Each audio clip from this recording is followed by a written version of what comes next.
started the episode by laughing at me. I know, but it's just all so new and exciting. And it's the fact like your little face pops up once the music's ended. But yeah, anyway, here we go. This is our first ever episode of the Rewritten Podcast, and I'm Lisa. And I'm Alex. And it's been ages that we've been talking about doing this. Can you believe it? I can't believe it. It feels a little bit surreal, doesn't it? Yeah, it's strange. It's really strange. You know what's the strangest thing for me is not seeing Be Sober stuff. Yeah. Do you know what I mean? Yeah, I do know what it isn't for me now. I think because behind the scenes, a lot of the artwork and stuff and advertising I've been doing. So it doesn't feel new to me anymore. Do you know what I mean? I think I've seen it. Like every single she's already bored. She's already bored. Here we go. I have got to say, Alex, right, I've been so excited to get this going. And I think working behind the scenes and doing like, not necessarily scripts, but getting subjects and thinking of guests to have on and stuff like that has been dead exciting. And then we had a big Be Wild in the middle of it. Yeah.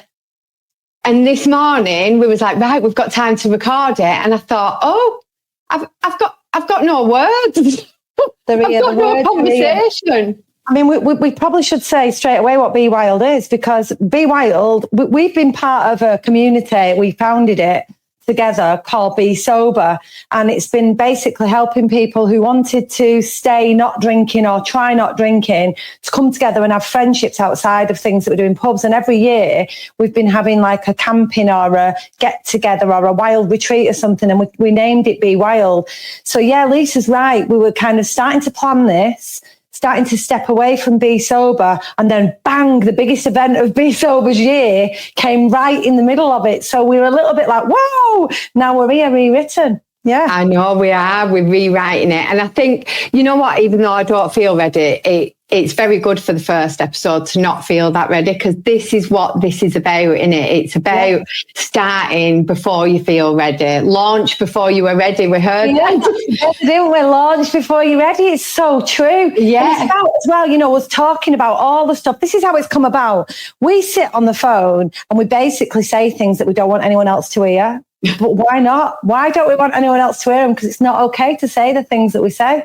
That's why there's no space for it. There's nowhere to sort of talk about all the gritty stuff of midlife. So we thought, you know what?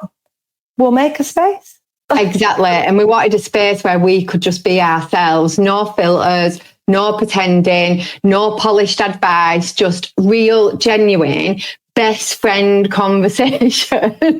Yeah. I think this is what I'm nervous of. I've got palpitations because I know what we're like and I know what we're talking about, what we talk about. And I know what you're like. So it's really scaring me that this is going to go out there. Do you know what I mean? But yeah, real conversations just about everyday life, whether it's being, you know, our sobriety, that's just a part of our lives, but we wanted to move away, didn't we, from being just Be Sober, but relationships, identity, parenting, aging, like we're starting to notice things. You are, I'm not. What did you say then? I said you are, I'm not noticing anything.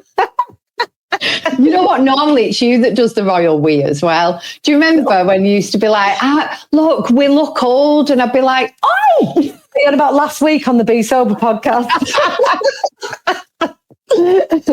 Yeah, and I mean all those things, and also like the effort bit of life, which is why we're bringing to this podcast our effort moment. And it's the bit where we're going to share something that either felt bold or brave, freeing, or just a little bit off-piste because we were a little bit rogue. I'm actually not sure what I'll pick because I do a lot of rogue things. And it's also that bit, isn't it, where you like listen to your gut and you just go, I'm going to do it anyway. Yeah, I think that's it. And you know what? We could have called it numerous things, but I think Alex has been scared to say this. She's already said at the beginning, I'm a little bit uncomfortable with saying fuck, right? So let's just get it out there. Fuck. Fuck. Say it. What? Say it. I've done it. I've said it. Say I've said it. I'm over it. Say it again. Fuck it. Fuck it. Fuck it. Fuck it. We're doing a fuck it moment, guys. Yes. We're going to do a fuck it moment of the week, and we want you to send us your fuck it moments of the week as well. And I think it doesn't have to be like a mega thing, does it? Like you said, it can be just that moment where you just go like, I'm going to do it. You know what? I'm just going to do it. And it can be anything. So we're going to tell you ours. And it's good for us, this, because it will help us like think in the week to do something for ourselves or something. Yeah, we're going to have to be brave. We have to force the brave. Force the brave. That's so funny because on TikTok I've just said how much we hate like forced stuff. Yeah, but that kind of stuff's quite good, isn't it? You know, like, listening to this thinking I feel stuck or I'm not where I thought I'd be by now, then that is okay. You're allowed to change. You're allowed to say, you know what, this just doesn't fit me anymore. And that doesn't mean you failed. It just means that you're evolving. And that's exactly why we're here, isn't it? We're talking about it, all of it, the raw, the real, the funny bits, the difficult bits, the painful bits, and the bits that you daren't say out loud yet. But we will. We're going to say them all, I think. We will definitely say it all. So you know what, whether you're mid-rewrite, just thinking about one, or you're still clinging on to an old draft version of yourself, welcome to our podcast. We see you. And we are really, really glad you're here. So let's do it. Let's rewrite it together, Lise. Let's do this. So I wanted to go in, Alex, and I thought it'd be a really good idea if we kind of introduced ourselves to our new audience and our lovely audience that might have come over from Be Sober as well. But then I thought, you know what? Why don't we kind of describe why don't we describe each other to everybody else? Because that'll give like a more real version. Oh gosh, right, okay, right. Well, I'll start with you first. You're not allowed to say no because it's not true. Right, okay, then you introduce me. Right, this is my bestest lifelong friend and sister by heart, Lisa. Oh, that was so good already. She's 45. We have been best friends since Lisa was almost 12 years old, which is forever ago. I can't even remember 12-year-old Lisa. She's like the most dedicated, creative, hardworking, organised, yet absolutely chaotic human I have ever met. And by that, what I mean is, right, organised in that you want something doing, bang, go to Lisa. She gets it done. She gets shit done, man. She does. But, oh, my God, she literally flits from thing to thing, from thing to thing, from thing to thing. And then sometimes she just gets bored and says, I don't want to do that, and stops. And then I have to do it. So, yeah, that's Lisa. She's got 3 grown-up children. She's got a beautiful granddaughter. She has got a wonderful partner. She's got a camper van. She's got a lovely little dog, George, and a cat called Mr. Parker. And she lives in North Manchester in the countryside. And I love her, and that's it. Oh, my God. I wish I had gone first because I'm so scared now. Oh, can I just say one more thing as well? She does... So she's sober. She's been sober for coming up 7 years in about 2 weeks, or it might even be a week. Oh, it's 2 weeks away from now. And she does Reiki and sound healing, and she owns an international accreditation board. And I'm so glad I know that now, because for years and years, I didn't actually know what a job was because I just didn't get it. I do now. So nobody knows what my real job is, I don't think. Well, the people that are accredited obviously do. I feel like I had a prompt, by the way, on my cup where it says, it's back to front actually, but it says best friends by her sister. Oh, you did have a prompt. Yeah, but I couldn't see it weirdly. So it must have just been like a subliminal message from the cup that you brought me. You know what? I have cheated a little bit because one of the things I do love, so I'm going to introduce Alex, my beautiful, lovely, funny, incredible, hardworking, talented best friend of so many years. And I actually can remember like the 13-year-old Alex. She was a bit of a bitch. No, Text one to no one. It's why we're besties. No, she wasn't. We were lovely. We were geeky, actually. We were geeky.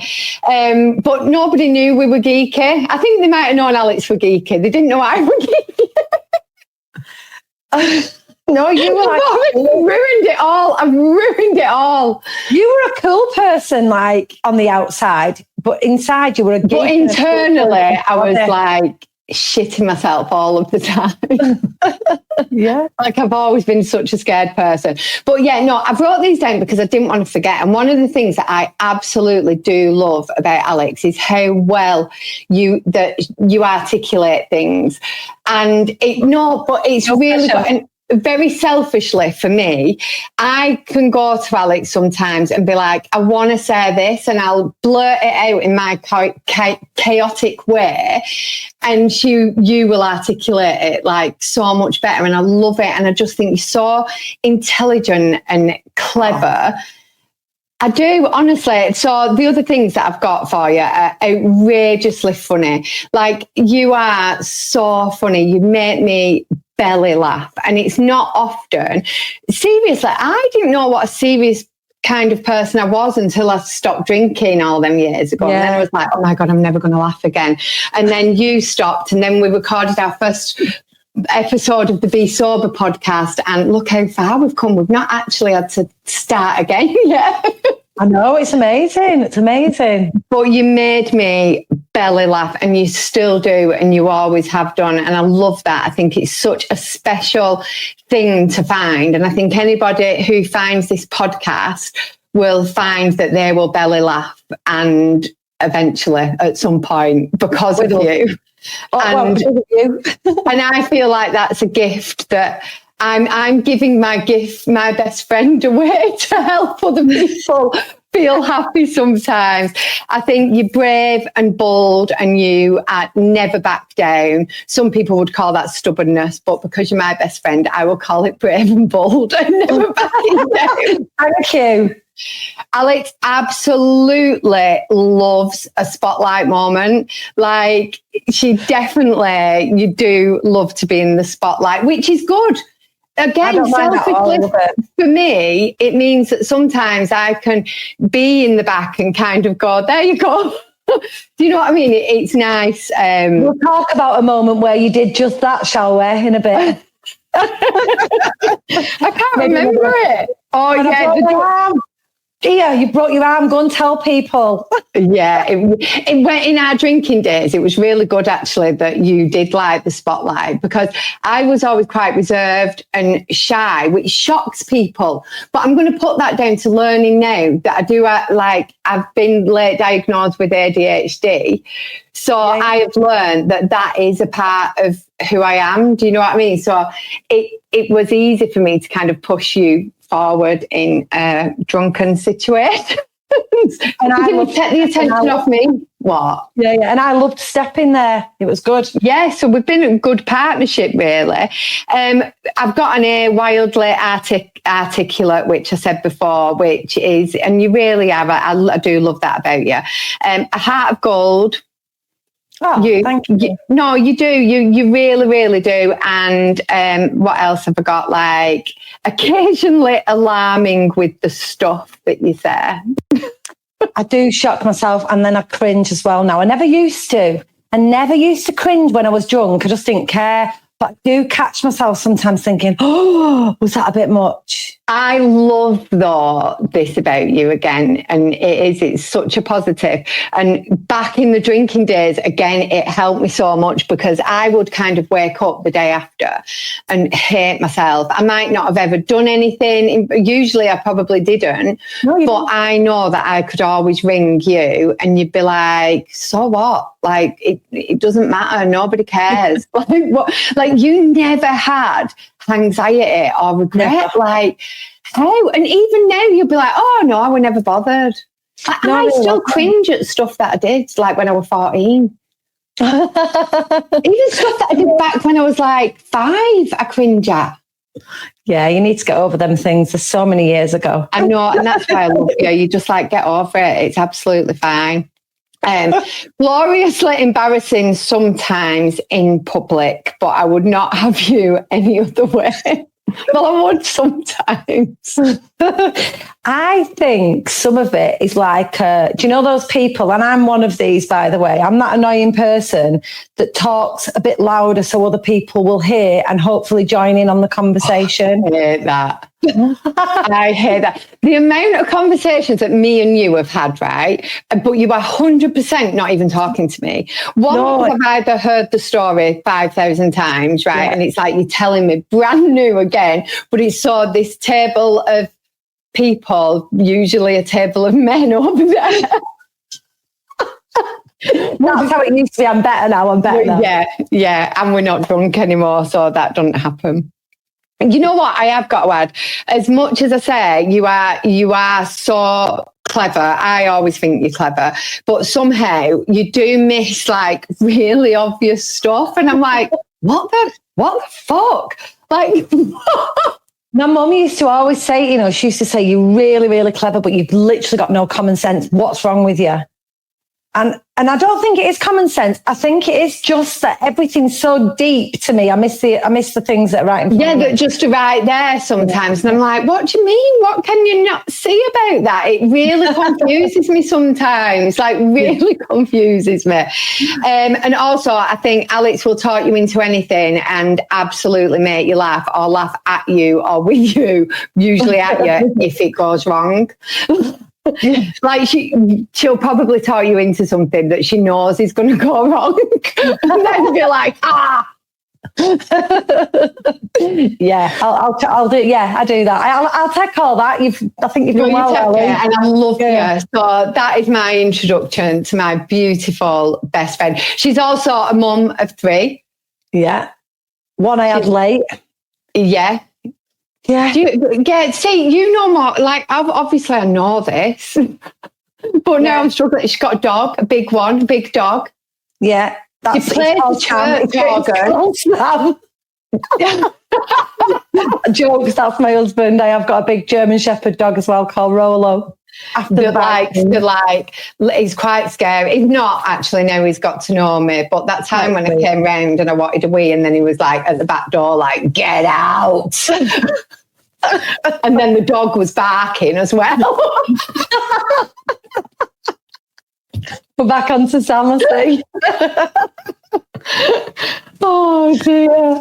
No. And what else? Yeah. When I said about being talented, you are actually one of the most talented people that I know. Literally, I can say to anybody, oh, Alex would be able to do that. And I think it's really, really cool. Like, Alex, you can sing.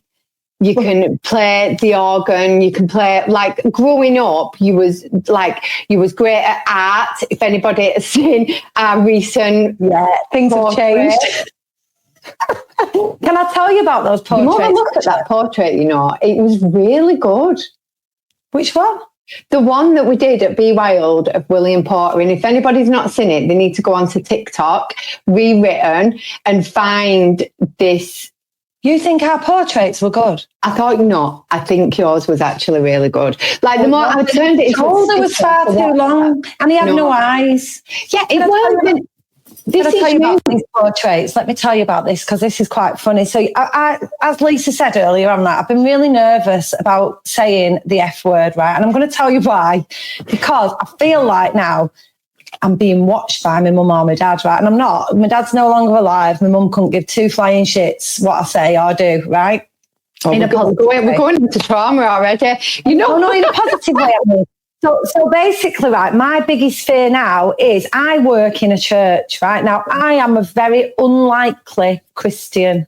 I am an unlikely Christian. I do lots of outrageous things, as Lisa said, and say lots of outrageous things, but I find that I'm having to check myself, because some of my Facebook friends, some of my Instagram followers now are people from church, including the vicar and his wife, who is also a vicar, and they are my friends, right? Now, I've got to tell you, first off, the 2 vicars I'm talking about are probably the coolest vicars in the entire country, right? They're dead normal and human and relatable, but they're still vicars. They're still vicars, right? So we did the portraits, and at the end of it, and this is the kind of thing that I say, and I was just caught off guard, I was laughing, and I said about Lisa's in a banterish way, which I want to add, it doesn't look like this. It was just a funny thing to say, right? I said, it looks like a blow-up doll. It's got a blowjob mouth, right? I said those words, and I said them in a joking way. Anyway, in the actual video that Lisa's put on, you can't really hear that because there's a lot going on. But then she actually highlighted that very moment and drew attention to it on Instagram.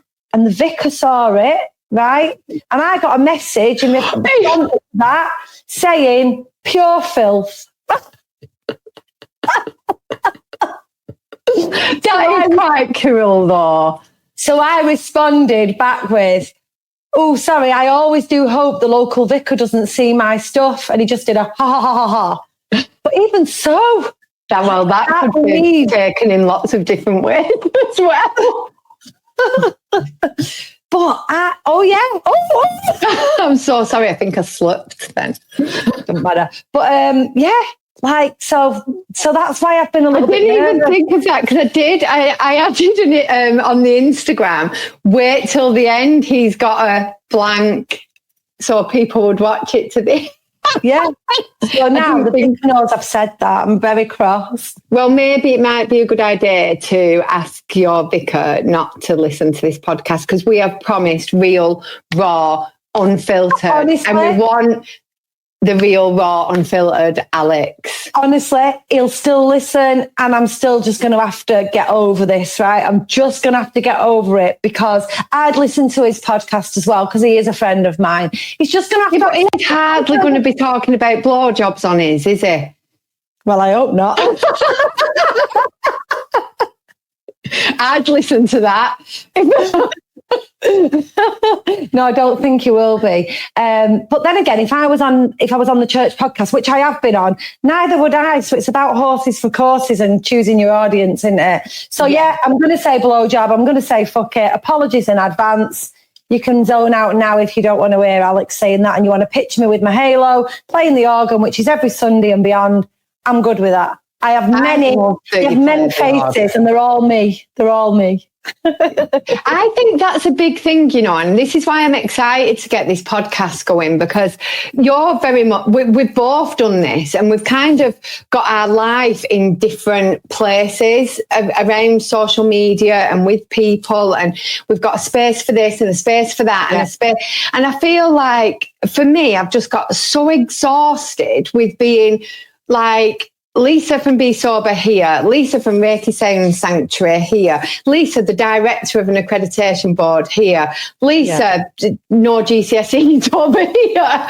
Do you know what I mean? I think, and it's so nice to be able, and this is something that we have always done, we've just been ourselves with each other from the very beginning. And I think it's time, like, and I wonder if that is a lot to do with getting older in a good way, that we start to go, actually, this is who I am. All of them things are me. All of them things are you, and that's all right.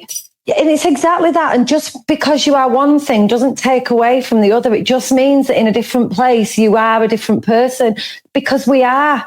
We absolutely are. Like, you know, there are times when things all overlap. For example, I have a lady that I train at the gym and I have managed to recruit her to the church choir. Yeah.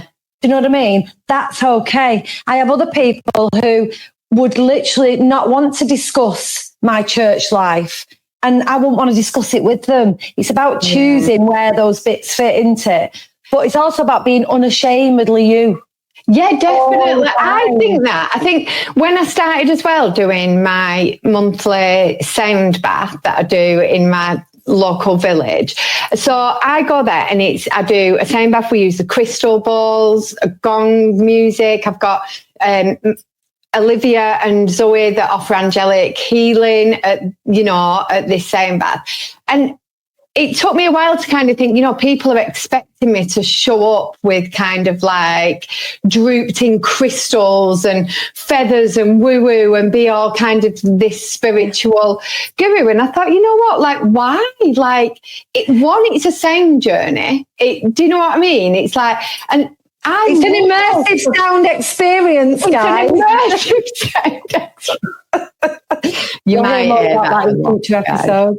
Yeah. I had to fight with myself a little bit of being like, it's all right to show up as me. And actually what I find is I love the way I dress for sound baths. So I'm kind of bringing that more into my everyday life as well, because I've always wanted to be a bit of a hippie. I love the style. And I've stayed away from it. I've gone to work, one job looking quite corporate or another one looking, do you know what I mean? And I just want to wear what I want to wear. This is the thing, though. It's because, right, we've had this fixed idea, people, I mean, not just you and me, of what people in their 40 pluses, almost 50s look like. We're fed this idea of how we should behave, what we should talk about, what we should be interested in. And I think you and me have realised that it's not true since stopping drinking. Because there is no tick box. You don't have to go and get drunk with your mates to still have a good time. You don't have to be married with 15 children, or I don't know if anyone is married with 15 children, but you know what I mean? You don't have to conform to fit. Yeah. Like it's about the differences. When I think back to my mum at 40, I'm pretty sure she looked 70. No.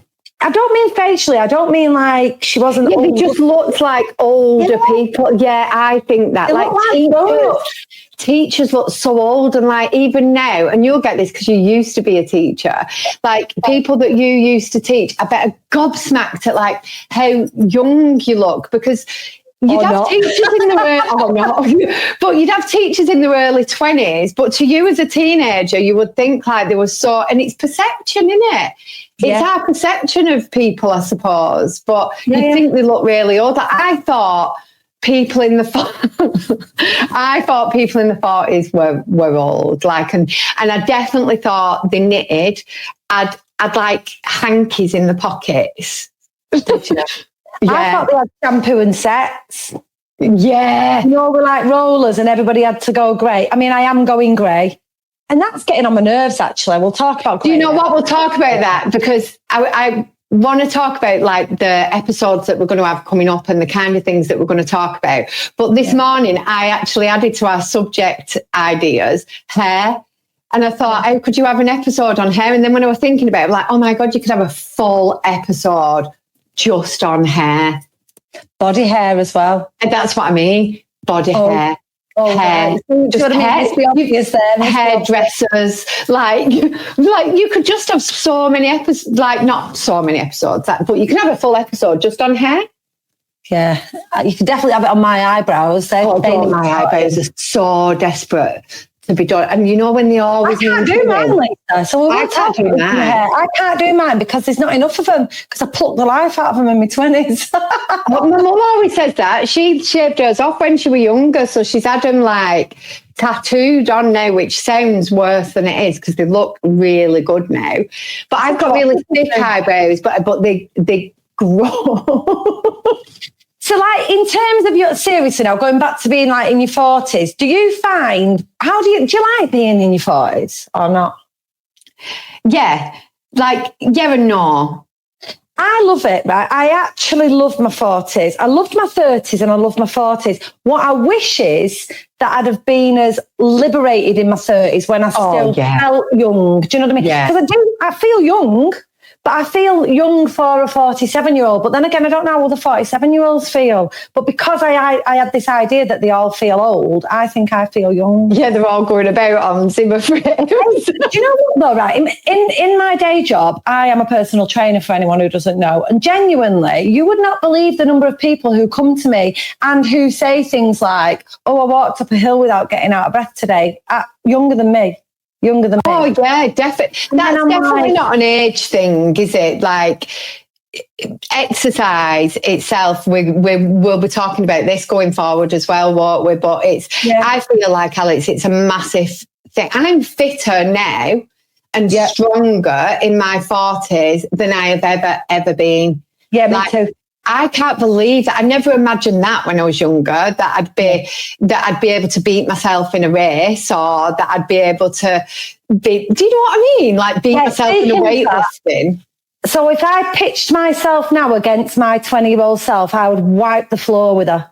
Yes, same. I'd wipe the floor with her in weightlifting. I'd wipe the floor with her in an argument. And I'd wipe the floor with her in a race, right? And I'm just going to tell you something. I know I'm slightly competitive, but it's the 4th year running that I've won the mum's race. And I definitely am the oldest mum on my little boy's sports day. So competitive. It's ridiculous. I actually got a sticker and loved it, right? I love that you got a sticker. I got 2. So there were 6 of us at the start line, right?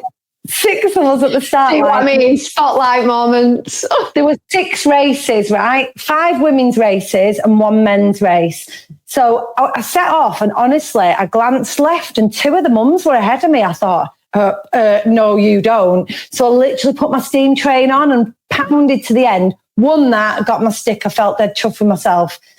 But then I didn't realise I had to enter again with the other 4 women from the other 4 races. So I was knackered and I had to do it again. You know, like the finals final. Yeah. So the fastest of each one had to go in, but I still won. I knew I would. But I'm going to retire on a high, I reckon. I've got 2 more years at primary school to get a streak of every single sports day winning it. But I don't know if I've got it in me. I'm going to, like a guy, it literally damaged his part of his leg muscle at the front, bottom of his quad. There were people running in suits and everything. Everyone's just too competitive. Oh, yeah. Well, sports day was very different when we were younger. Like, it was really competitive. When you just said then, like, you're going to leave on a high, I left on a high, but I was like 10. They were though, but my little boy who's 9, he'll say things like, because the teachers now say it's all about taking part. And I teach him actually, and I don't know whether this is right or wrong, but again, because I'm who I am, I don't care. I say it's not about taking part, it's about winning. And I've taught him that. And so on sports day, he goes, it's not good enough that I came second, I have to win. And I think that's a really good life lesson because there are no... I'm no, it's a good discussion. It is a good discussion. And I think this shows, because what we've not mentioned to anybody is how opposite we are in a lot of things. And they're going to find that out during this podcast. And it's what kind of like brings us and creates our dynamic friendship. Do you know what I mean? Because we are, and we have, and normally one of us talks each other round to the other way of thinking as well. I don't know how we do that. Yeah, I'm not sure. But we do. I know. We do. I don't know whether I like the idea of taking part, but I feel like it's got to be try your best, because naturally some people are not good at some things. And sports day for some people when we were kids was painful and horrible. It was for me. I never ever won anything. And well, as a kid, in this way, because you feel like that now, and yeah, I won a lot at sports days. Like, and if I didn't, I would be. In fact, one of the reasons I stopped running in general, and I'm only just picking it up again as a 45-year-old, is because somebody beat me in a race at primary school, and it affected me that much. I just couldn't win them. They were just better.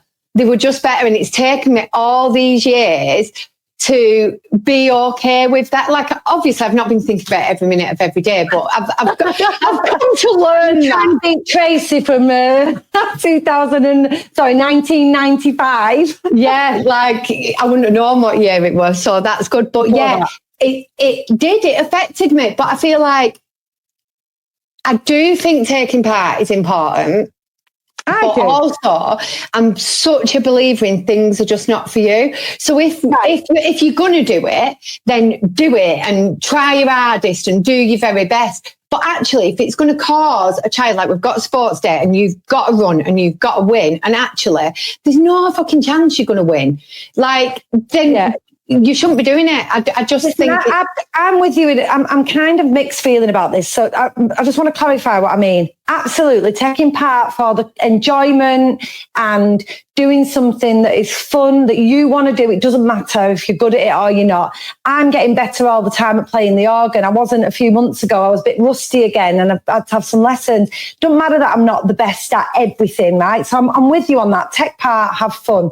I'll say that with my choir as well. I don't care about brilliant singers. Just come and enjoy it. Yeah. But I do think with sports day, it's a competition. And if you are going to do it, You should aim to win. Aim to win. Because life doesn't, honestly, you can't go like this. I want to be the best doctor in the world or the best whatever in the world. I'm just choosing doctor because I know that's kind of a thing that certain people do. You can't go and go, oh, well, you know, I took part in the interviews, like, did my best. Like, no, I fully agree. If you're going to do something, might as well do it well. I did my best. It was all right. Went all right.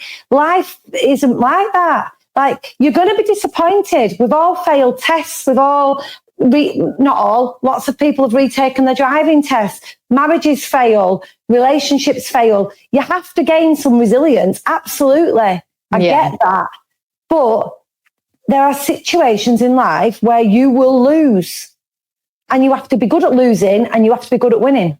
Yeah, I agree with that. I do think you should be. I think being a good loser is really important. Yeah, like when my son, he come home, he was really cross. He didn't get first place in anything, right? He got second place. Oh, what a loser. Tell him I said, Abel, you are a loser. But this is the thing. It's fine for him to be a loser in all of that. He's not built for speed, my boy. He's built for strength. That's what I said. If there'd have been a boxing match, he'd have wiped the floor. We're all, you know, it's like that old thing. And I've said it a billion times. There's a poster that I used to love when I was teaching, and it had a crocodile, a giraffe, and I love this poster. Yeah. And it said, right, all of you, who's the best? Climb the tree. Yeah. Who's the best? Climb the tree. We're not all built for the same things. You are always good at something in life. So I'm not trying to take that away, and I'm not saying, oh, you should have won. It's not like that. But he has to accept sometimes that losing is going to happen. And I think a lot of this mamby-pamby of, oh, well done, everybody. You were all amazing. No, you fucking weren't. 5 of you lost. 1-1. That one was amazing. You lot were shits. I do get it, and I love this, and I love that you're just saying it like it is, because I honestly, when I went to the sports days, because mine are all older now, so when Beth was at sports day, she's 26 now, so it was kind of coming out of that, like, you're in it to win it era. Yeah. And so I started thinking, I don't really like how they're doing this. You know, like you'd get a medal for taking part. Like, medals, they should not be given to people. I think the first, second, third, right? Losers. First, second, third, losers. The end. But yeah, I think the full taking part, it does. They've just not found a happy medium, have they, in a way to do it. But I think if they were helping other children excel in other things, then it would be all right. Then you could have your sports day, and those that loved it and wanted to compete and wanted to get better, then they could do that. And then other children. I think for me, sports day was a saviour at primary school because I wasn't academic. So I loved sports day and I loved winning. So for me to be at primary school now and then take away the one thing that I felt that I was really good at would be quite everyone they're as good as you. Everybody else, it's not fair. Everyone's the same. Like, it's quite disheartening. So I absolutely get it. And I think it's this is why I love these conversations, because we go in hard and then actually, like, you realise, don't you, at the end. But and see what I mean about us talking each other round a little bit is not. Yeah, it's not bullying the other one into the point of view. It's actually, we do agree. We've just said it differently. Yeah. But no, I do agree. It would have gutted me for me to win a race and then give, like, the last person a sticker saying you're all the same. You've all, like, I've got to say, my son's school didn't do that, and they did announce fourth place, and then third, second, first, and they did. And there were only four houses, and they did give a trophy to the winning house. So you know what? I love that as well. Did they do so at my primary school? They used to give everybody colours throughout the school. What you would do is you would all like the reds. You'd be supporting other people in years above you. Yeah, that's what it was like.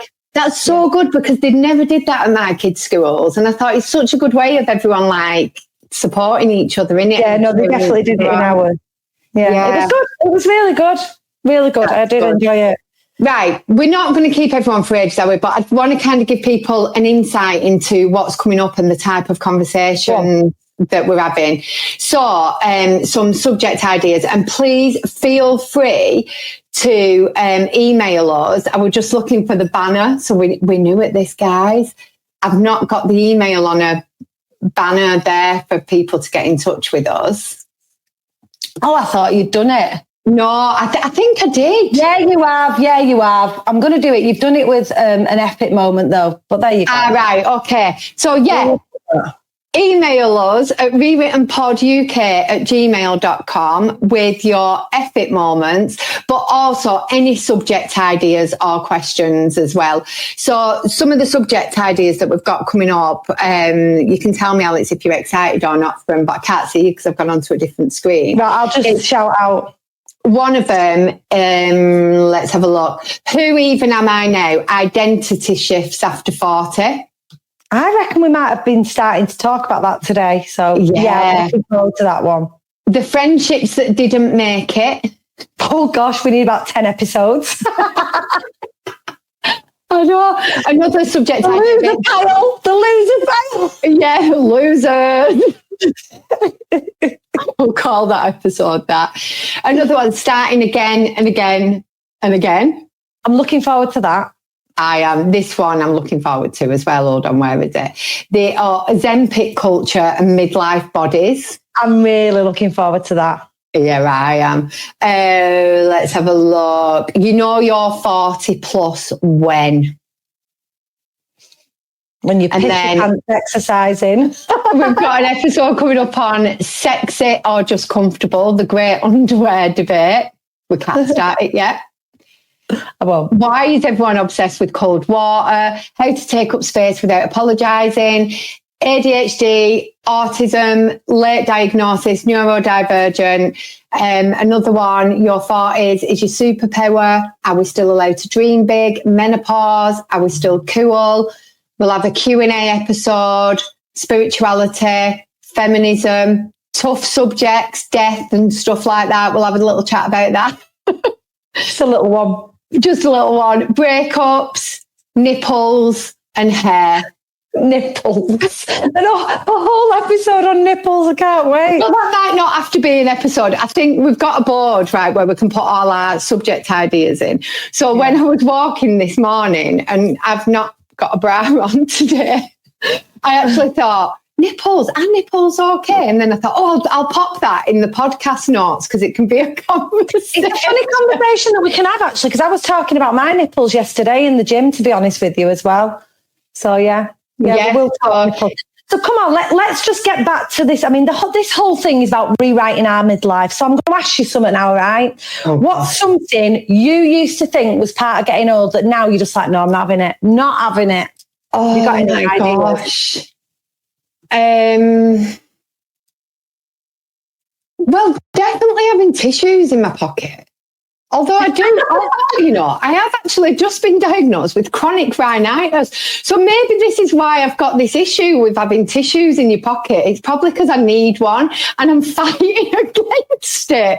Because I always remember my friend's mum having tissues down the side of her chair because she had her own chair. That's gross, to be honest with you. No, because what we used to do is take the cushions off the sofa to have a sleepover, and it would always be full of sleeping on snot. That's disgusting. Disgusting. But yeah, go on, you go on. I'll have a little think because I'm not good at thinking straight away. I'm not going to. We're going to talk about this in another episode in more detail, but I think aching in the morning. You know when that people stand up and they do it at our age now and younger, and they go, "Oh, I'm not having that." Oh, that's so bad because I do this. I had a really hard session at the gym. I've took extra magnesium, and I swear I've been getting up going, oh. Yeah, that's different, right? That's different because you're aching after a workout. I ache after a workout, and honest to God, I get up and I look like I've shit my pants. I'm like, I do that. I mean, that kind of croaking when you stand up out your chair like you're 500. What if they've got arthritis? Then do something about it and take your magnesium and start working out and try and counter it and make a conscious effort to know outwardly go, ugh. I don't at it. God, nobody needs to know that you ache. People listening now, they don't stand up. They're literally going to have it in their head all week now. I told you she was a bitch when she was Good. Get it in your head. Stop erring, right? Because you will be an old fart in a corner unless you genuinely have a condition or cannot stand up. Do not groan in my presence because I will knock you out. I'll give you something to groan about. Come on, let's open this up. Here's something else you can email us about, okay? So one thing that you'd like to change, or one thing that you think, I'm not having that you don't like about hearing about, or you had an idea you were going to get old and it was going to happen, but you're not having it. I want to hear that on email as well. Yeah, grey. I've not got grey. Not one. Yeah, all right. We'll talk about hair another day. I'm aware that the hair, and I'm aware that I have coloured my hair, but just so you know, it's not to cover greys up because I just have not had one yet. Not one. Have you got any grey pubes? No! I don't have any pubes.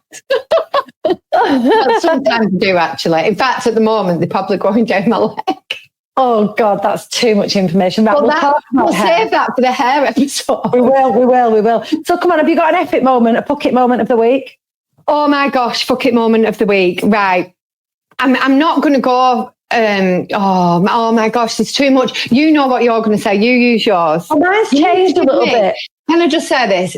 Seriously, I'm just going to get it out there on episode 1. So I do have a little bit of delayed processing time, right? I'm clever after a few minutes. So,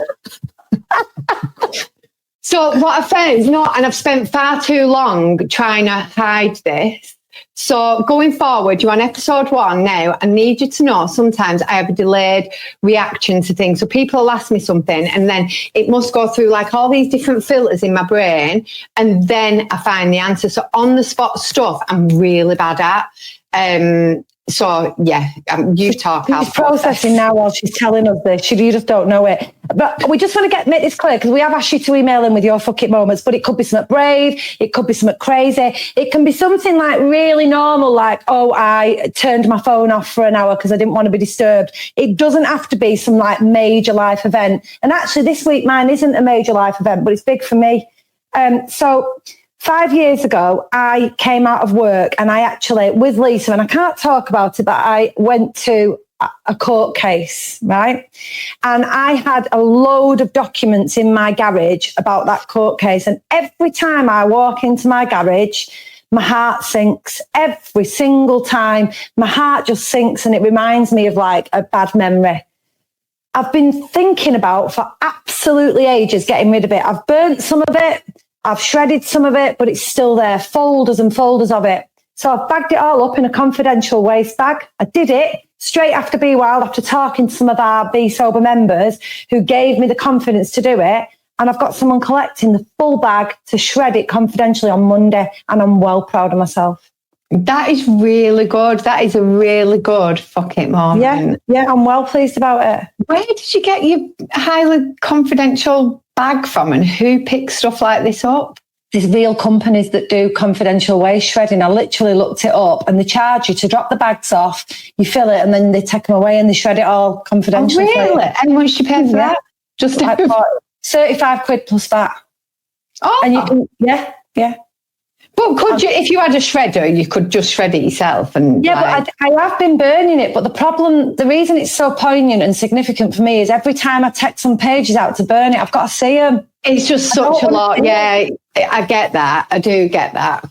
Yeah, I don't want to see it. So there you go. Yeah, no, that's a really good one. Right, so fuck it moment is, and the reason why I do like these so much is because in my whole life, actually, a fuck it moment used to always mean that I was getting into some sort of trouble or I would be doing something stupid. So I used to use it a lot around like going out, like fuck it, or snogging a stranger, fuck it, I'll just do it. Or, do you know what I mean? It always destructive ways. Yeah, that's the word I was looking for. See what I mean? How articulate. She's so good at articulating things for me.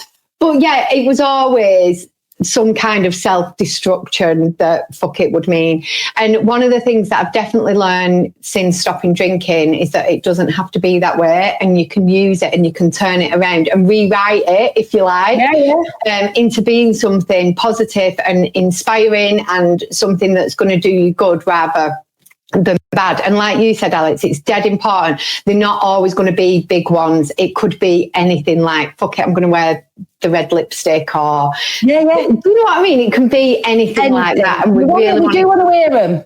Yeah, we do. Please do get in touch, because otherwise, well, then we've got nothing to talk about. Yeah. We want this to be interactive. We want to be talking to you. But yeah, so I've got like a couple that were more recent. So one of them was actually, so I'm hosting a retreat in Bali at the end of September, which absolutely came from a fuck it moment. It really, really did. And I'm dead excited about it. And it's not something that I ever thought was possible in my life, actually. Ever. No, I always thought it's something that other people did. And I feel so many feelings about it, like honoured to have been asked to do it, like privileged. I feel really privileged that I can do it. But it came from somebody saying, would you co-host this retreat for me in Bali? And I was like, if you'd have said it, if it was a bit closer, then I might have said yeah. And but like, let me have a little think about it, which is something I never used to do either. So I'm proud of that. And you know what? I was sat there. I didn't think about it for long, because I literally in my head was, fuck it. What have you got to lose? Like, just do it. Which means I am now going at the end of September. It'll be my birthday. I'll be 7 years sober at that point. So I just think that is one of my bestest fuck it moments. And I know it's a big one. And the other one was also retreat based, is that I got an email or a message off one of our Be Sober members a few months ago. And she was like, I just want you to know that I've got some retreat spaces left in Portugal. So if you know anybody that wants to come, then will you let me know? So I was like, yeah, I'll put it in the group, blah, blah, blah. I won't be able to go. I've got something on that weekend. And then I'd message, like I would just sat there afterwards and I was thinking, all I could hear in my head was, fuck it. Like, you can do this. You're in a position for the first time ever. Like, all my kids are grown up. For the first time in my life, I'm in a financially stable position, which I've worked my bollocks off to get there. And it's actually got no bollocks anymore. Yeah, I've got none left. Worked them off completely. I used to be a man. Polly. Yeah, I've had a sir on, and now we're all ready to go. But yeah, I was like, you know what? Fuck it. And I've never actually. So I've already agreed to host a retreat, and then I'm like, oh my God, I've never actually been on one abroad ever. So I've been on a plane on my own to visit my mum and stuff like that. So I love it, but I've never actually holidayed on my own. And I was like, fuck it, I'm going. And it was one of the best decisions I have ever made so far. And I really think it's important for our listeners to know that honestly, they are, it might sound easy when Lisa's saying it, but I know her, I've known her all my life. These are massive deals to Lisa, because you're not the most confident person in the world, are you? You are, and you're not. Do you know what I mean? Yeah. It is a big deal. And I think the whole retreat was fuck it moments, if I'm honest, like all of it, even from like, I was so anxious about who to show up as. And this is what's really helped me going forward, actually, is bringing all the Lisas into one space, because I'm really quiet when I go away. And I was really worried that I'd have to because the person that did the Hollywood invited me was like, oh, I'm so excited you're coming. And I was like, oh my God, who is she expecting to show up? Because I'm not actually a very exciting person to be with. And I've put this and I'm quite quiet and I'm quite reserved. And are they expecting me to be this person? And so many times, again, the word fuck it. You are who you are, just be who you are. And I think something about being mid-40s, because I didn't feel like this on my 40th birthday. Yeah. So being in the middle of that is giving me the confidence to be like, this is who you are. If you don't accept it now, you're never going to, are you? You're never going to, because there's still, there's still pretty much the same again to go. So you need to live it authentically and real. Yeah, and in the best possible way, the fuck it moments. Please don't send us any really awful, selfish ones like, fuck it, I've told this woman that I've hated her for 10 years. Because I don't want them to be like that. I want them to be something that's big and brave, that has enhanced your life. And I mean big and brave to you in the tiniest moments. Do you know what I mean? Yeah, so yeah, I'm dead excited for the fuck it moments. And I'm glad Alex finally said fuck. So I've popped the email back on again. Thank you so much for joining us on our first ever episode. Here's to many more. And we want you to share your fuck it moments with us at rewrittenpoduk@gmail.com, or anything that you've rewritten in your midlife or you intend to rewrite. Let's hear all about it. Yes, thank you so much. This has been the first, hopefully not the last ever episode of the Rewritten Podcast. So wherever you are, if you want to walk, in the car, cleaning up, or hiding in the loo listening to us, thank you so much for being here with us. It's brilliant for me and Alex too, because it means that we get to be our authentic selves again as friends, having these conversations and sharing our friendship with you guys. So yes, thank you.